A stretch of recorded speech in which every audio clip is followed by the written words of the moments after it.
मैं रास्ते भर में जो उमंग और उत्साह देख रहा था, नौजवान जिस प्रकार से उछल उछल करके स्वागत कर रहे थे, बहुत ही यादगार पल थी। और मैं देख रहा हूं शायद 10 मंजिला सभा है।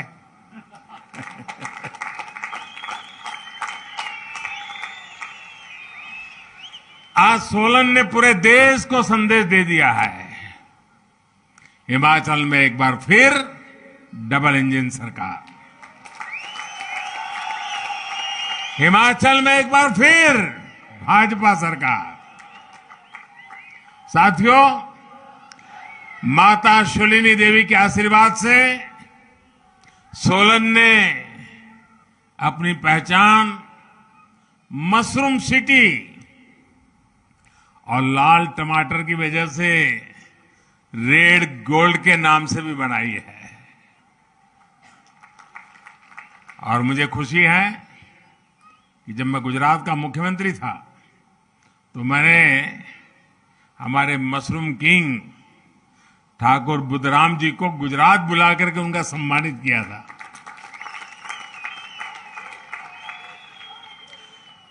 साथियों, यहां के रास्ते, यहां की दुकानें, यहां के लोग, हर कोई जब मैं यहां आया, सारी पुरानी बातें याद आना बहुत स्वाभाविक था।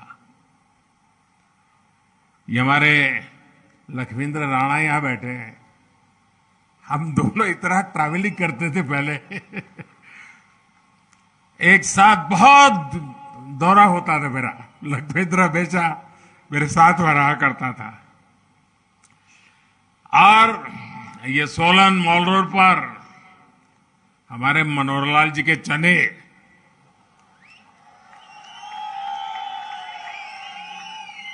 शायद ही मैं कभी यहां से गया हूं और मनोहर लाल जी के चने न खाए हो। ये हमारे राजीव बिंदल बैठे हैं, हमारे सोफत जी, धीरेन्द्र कश्यप जी, मनोहर लाल सूरी जी, वैद्य राम कुमार बिंदल जी, अनेक पुराने साथी, सबके साथ कंधे से कंधा मिला के काम करने का अवसर मिला। हमारे रामानंद ठाकुर जी, JL शर्मा जी, गोकुल चंद मेहता जी, बहन रितु सेठी, अभी मुझे हेलीपैड पे मिलना हो गया। सबके साथ इतना काम करने का आनंद आया, अवसर मिला। और मैं अक्सर यहां सोलन रेस्ट हाउस में रुकना होता था मेरा, और मुझे याद है वहां एक हमारे खड़क बहादुर और दूसरा शायद सुंदर, ये 2 चौकीदार हुआ करते थे। सोलन ने मुझे खूब खिलाया भी है और सोलन ने मुझे बहुत कुछ सिखाया भी है। और इसलिए मैं सोलन का डबल कर्जदार हूं। और इसलिए मुझे हिमाचल में डबल इंजन की सरकार आप सबसे आशीर्वाद से बनेगी, ये पूरा विश्वास है, आपके प्यार पर विश्वास है।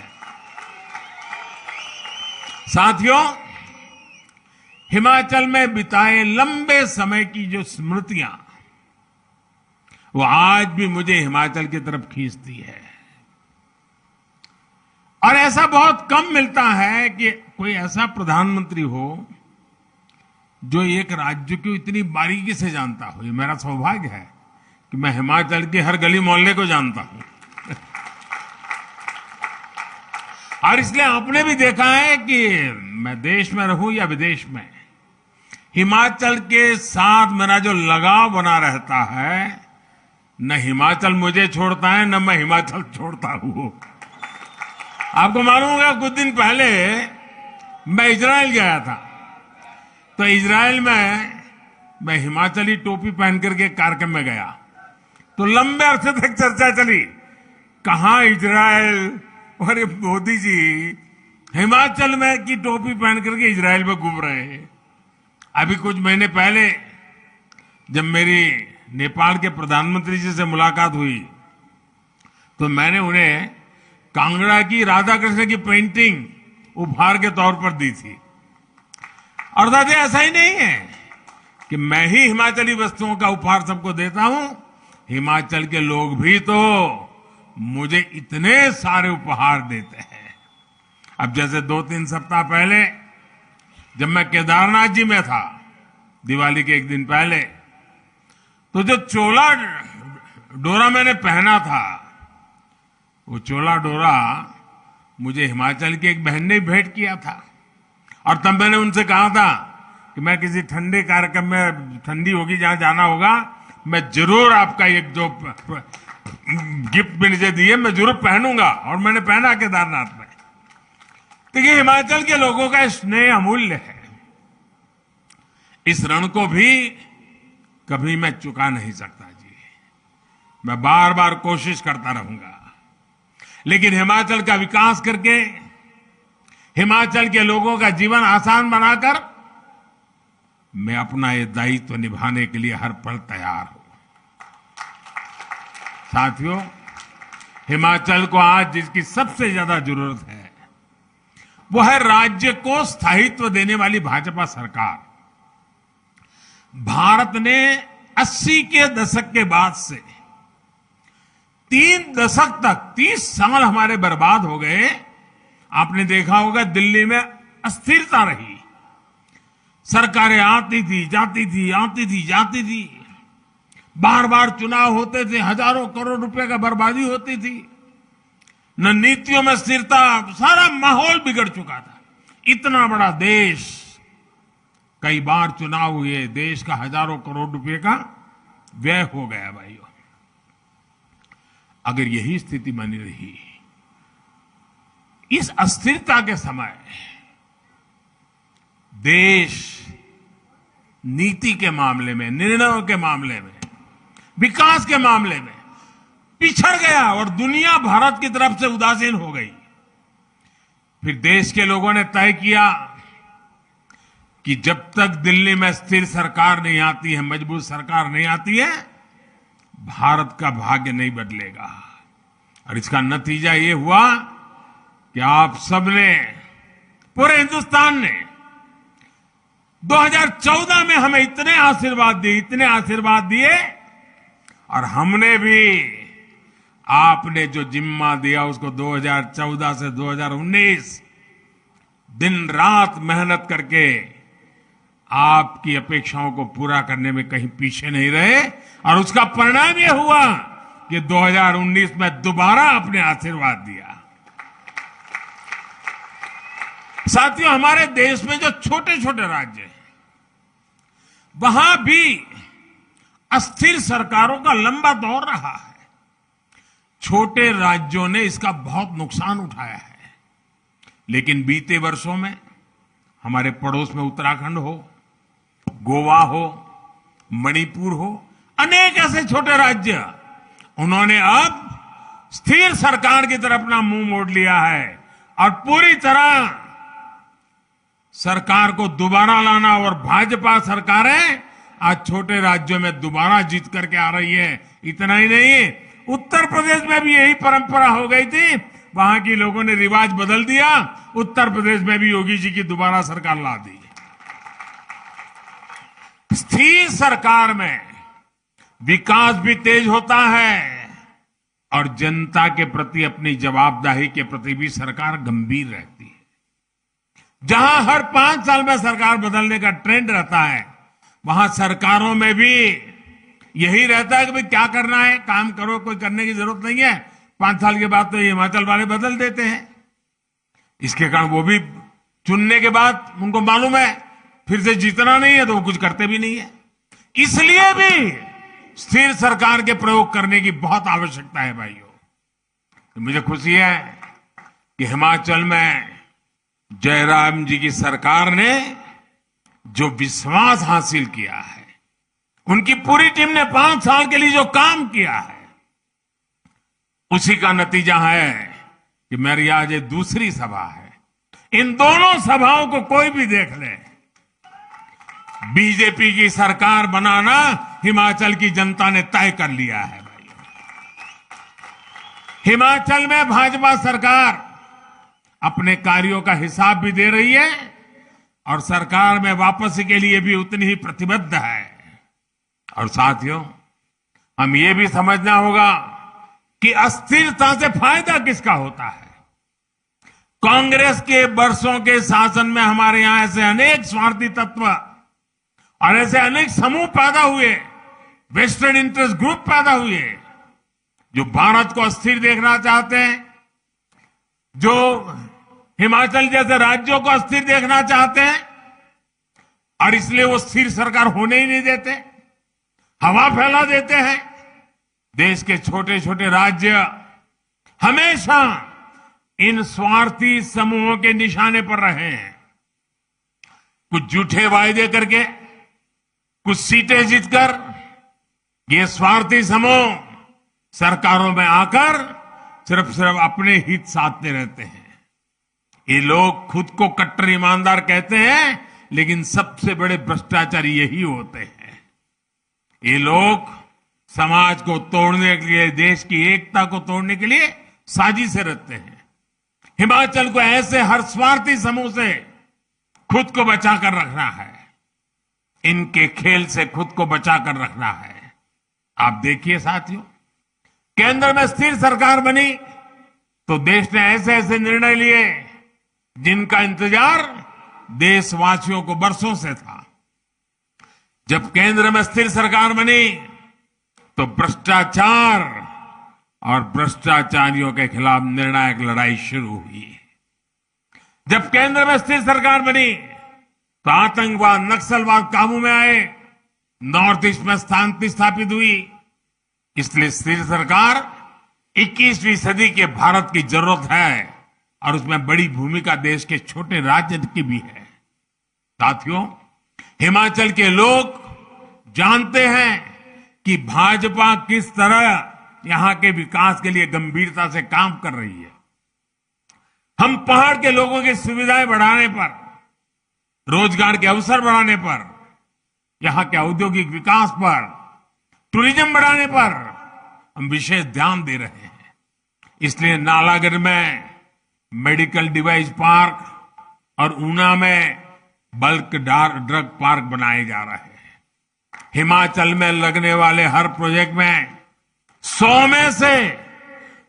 में से 90 रुपये आज केंद्र की भाजपा सरकार दे रही है। भाइयों, Bharat pharmacy of the world अगर ये है तो इसमें हिमाचल की हिस्सेदारी कई गुना बढ़े, हम ये प्रयास कर रहे हैं।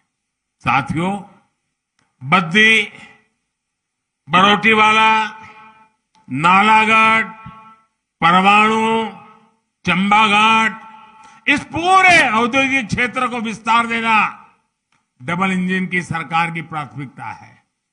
टूरिज्म उद्योग हो या फिर खेती से जुड़े उद्योग हो, इसके लिए आवश्यक आधुनिक इंफ्रास्ट्रक्चर पर अभूतपूर्व बल दिया जा रहा है। बिलासपुर में एम्स के बनने से इस क्षेत्र में मेडिकल टूरिज्म भी बहुत बल मिलने वाला है, बहुत ताकत आने वाली है। परवाणु, सोलन, कैथलीघाट, शिमला, इस बाईपास से यहां के पर्यटकों को सुविधा होने वाली है। पिंजौर, बद्दी, नालागढ़ 4 लेन का काम जब पूरा हो जाएगा तो औद्योगिक क्षेत्र को बेहतर कनेक्टिविटी मिलेगी। साथियों, सोलन से लेकर शिमला तक ये पूरा क्षेत्र वैसे भी शिक्षा और स्वास्थ्य के एक बड़े हब के रूप में विकसित हो रहा है।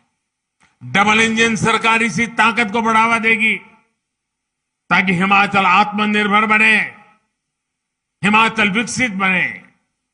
भाइयों और बहनों, सोलन हो, शिमला हो, सिरमौर हो, ये फल और सब्जी की टोकरी कहे जाते हैं।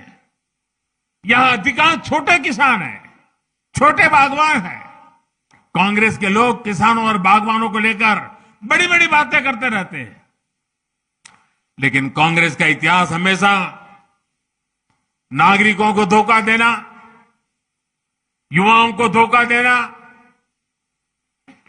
बहन बेटियों को धोखा देना, वैसे ही किसानों को भी धोखा देना। कांग्रेस ने कभी देश के छोटे किसानों की परवाह नहीं की। जिस कर्ज माफी का कांग्रेस ने ढिंढोरा पीटा, उसमें भी कांग्रेस ने खेल कर दिया। उसका लाभ छोटे छोटे किसानों को बिल्कुल हुआ नहीं, नाम मात्र का भी नहीं हुआ। जबकि भाजपा सरकार छोटे किसानों की हर जरूरत को ध्यान में रखते हुए काम कर रही है। पीएम किसान सम्मान निधि के माध्यम से हिमाचल के किसानों के बैंक खातों में सीधे 2000 करोड़ रुपए ट्रांसफर किए। 2000 करोड़ रुपए इस छोटे से राज्य के अंदर, और इसका लाभ हिमाचल के 9 लाख से ज्यादा छोटे किसानों को हुआ है।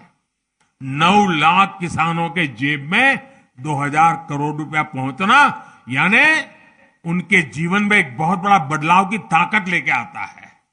साथियों, हम हिमाचल के फल सब्जी सेक्टर में सहकारिता को बढ़ावा देने पर भी फोकस कर रहे हैं। किसान उत्पादक है, वही भंडारण का, कोल्ड स्टोरेज का मालिक भी हो और फूड प्रोसेसिंग कारखानों में हिस्सेदार भी हो, इस पर हम बल दे रहे हैं। एफपीओ यानी किसान उत्पादक संघों का निर्माण इसी उद्देश्य से किया जा रहा है। सैकड़ों छोटे छोटे किसान, बागवान मिलकर बड़ी ताकत बने, इसके लिए नाबार्ड से करोड़ों रुपए दिए जा रहे हैं। दिसंबर 8 के बाद जब फिर डबल इंजन सरकार काम संभालेगी, उसके बाद इस काम को और ज्यादा गति दी जाएगी और तेज किया जाएगा।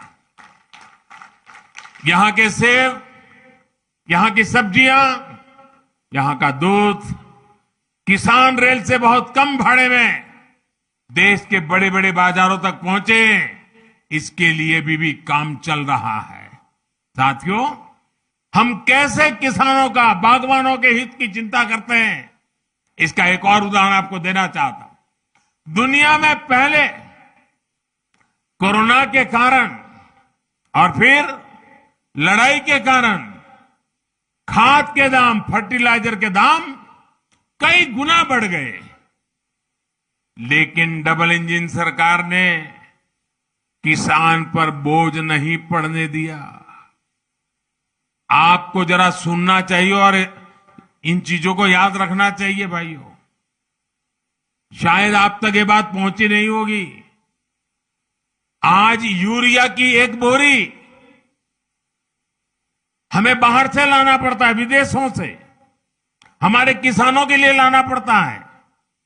एक बोरी हम 2000 रुपये में लाते हैं, लेकिन हमारे किसानों को कितने में देते हैं? 2000 की यूरिया की बोरी मेरे किसानों को 270 रुपये से भी कम रुपयों में दी जाती है। 2000 से लाना और 270 से भी कम में देना, ताकि मेरे किसान के सर पर बोझ न पड़े। और करीब करीब 1700-1800 रुपया ये बोझ सरकार खुद उठा रही है।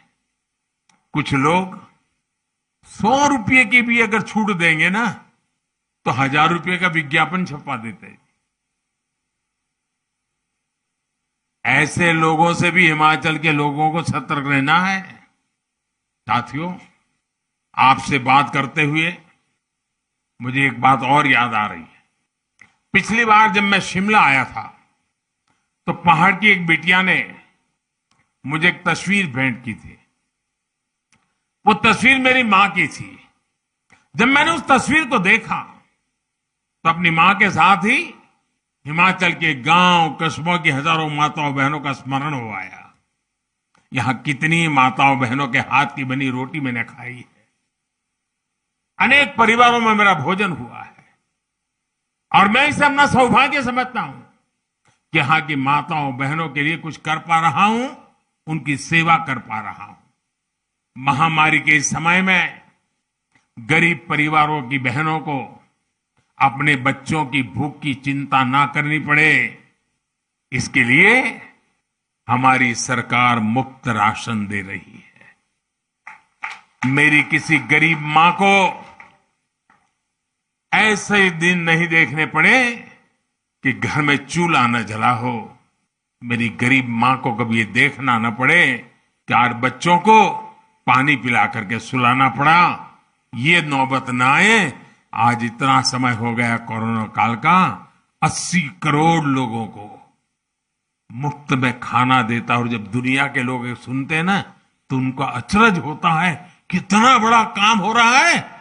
लेकिन माताएं बहनें, अगर दिल्ली में तुम्हारा बेटा बैठा हो और तुम्हारे घर में चूल्हा न जले, ये कैसे हो सकता है। हिमाचल में 17 लाख के आसपास परिवार गांव में रहते हैं। आजादी के 7 दशकों तक इनमें से आधों के पास नल से जल नहीं था, पानी घर में नहीं आता था। लेकिन डबल इंजन सरकार ने सिर्फ 3 वर्षों में ही हिमाचल में 9 लाख नए परिवारों को नल से जल की सुविधा से जोड़ा है। और जब नल से जल आता है ना, वो माता मोदी को आशीर्वाद भी दिए बिना रह नहीं सकती है। जयराम सरकार को आशीर्वाद दिए बिना रह नहीं सकती है।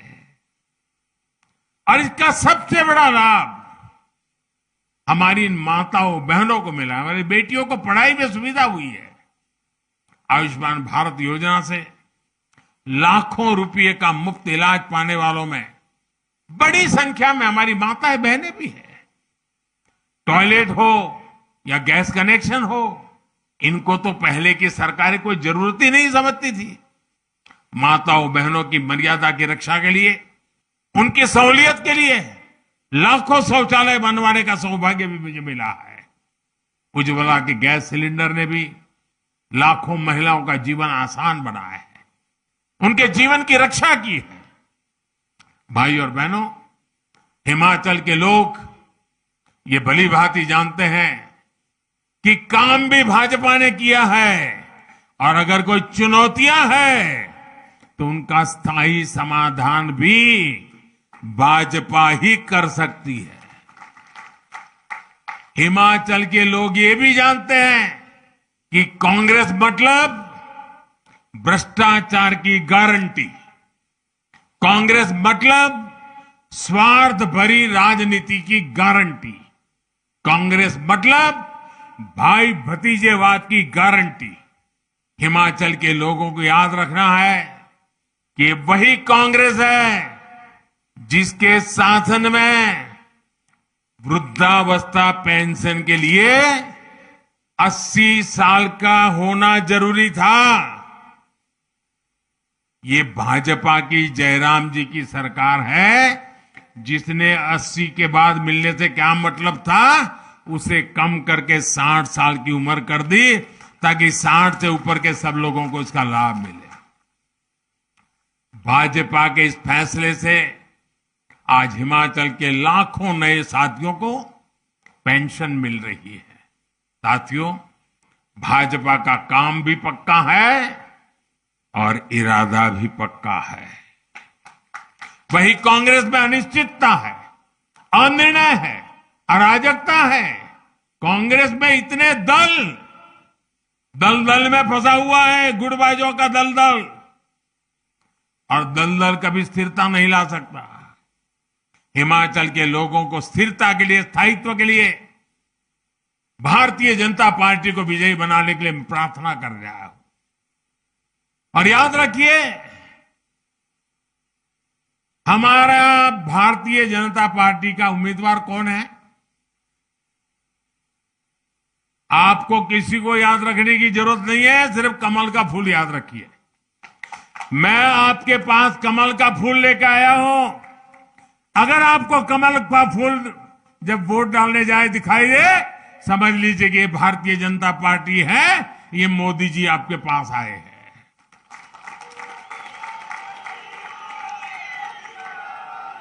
आपका एक एक कमल के फूल पर जो वोट पड़ेगा, वो सीधा मोदी के खाते में आशीर्वाद के रूप में आएगा। गांव गांव, घर घर जाकर के मैंने जो बातें बताई है, बताओगे आप लोग? जरा जोर से बोलो तो सुनाई देगा। घर घर जाओगे, घर घर जाओगे, मेरी बात बताओगे, जितना मैं कह रहा हूं कहोगे, दोबारा सरकार क्यों चाहिए समझाओगे, हिमाचल जैसे राज्य को प्रगति करने के लिए स्थिरता की क्यों जरूरत है समझाओगे।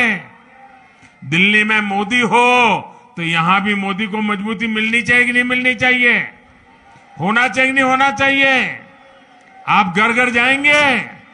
अच्छा, मेरा एक काम करेंगे आप लोग, जरा जोर से बताइए तो मैं कहूं। दोनों हाथ ऊपर करके बताइए, मेरा एक काम करेंगे। सब लोग करेंगे, जो ऊपर है वो भी करेंगे। अच्छा, मैं काम आपको बताता हूं। देखिए, आप हिमाचल में घर घर जाइए और उनको जाकर के इतने कहिए, मोदी जी आए थे, उन्होंने आपको प्रणाम कहा है। मेरा प्रणाम पहुंचा दोगे? पहुंचा दोगे? हिमाचल के हर घर में मेरा प्रणाम पहुंच जाए ना, तो मुझे जो आशीर्वाद मिलेंगे, भाजपा को जो आशीर्वाद मिलेंगे, हमारे जो आशीर्वाद साथियों को मिलेंगे, वो हिमाचल के उज्जवल भविष्य की गारंटी बन जाएंगे जी। ये माताओं बहनों, ये नागरिकों का आशीर्वाद, ये हिमाचल के उज्जवल भविष्य का गारंटी कार्ड है भाइयों। और इस गारंटी कार्ड के लिए घर घर मेरा प्रणाम पहुंचाना है। पहुंचाओगे? पहुंचाओगे? भारत माता की, भारत माता की। बहुत बहुत धन्यवाद।